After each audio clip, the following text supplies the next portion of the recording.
day everyone. Now today I'm going to share to you the poster that I make, and it shows the issue of today or our planets and the future, that it talks about the restoration and desertification. Now here is, as you can see at the poster that I made, is the earth and its two sides, which shows that this one is the restoration and this one is the desertification. This will be the result of our action if we don't replace something that we use. Kagaya lamang nito, makikita mo isang tao or a man that is nagpuputol siya ng kahoy without even replacing it. No, so tayong mga tao is we're overusing the earth without even replacing it. Lalo na, especially nowadays, climate is changing.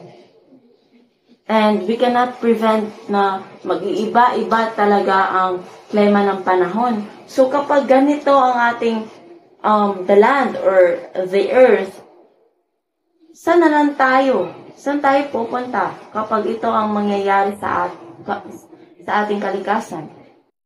Now, let's talk about the other side of the earth, showing the restoration, which is the future. If we don't do such inappropriate behavior, we can have this in our future. No? There's a hope, right? No, I hope if we restore our land, we can bring degraded lands back to life, no? Pwede naman nating ibalik ang ating kalikasan na nasira kapag we have this kind of unity.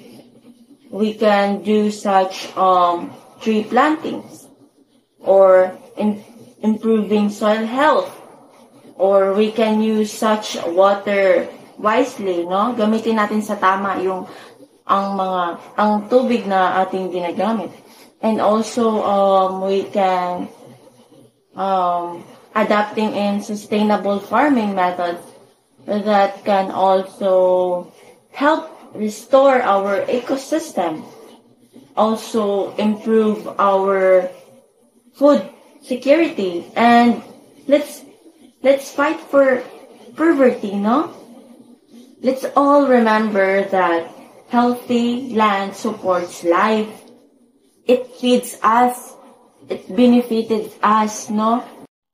Now, let's put this in mind na kapag inaalagaan natin ang ating kalikasan or ang ating lupain, we can have a better and healthier land and future.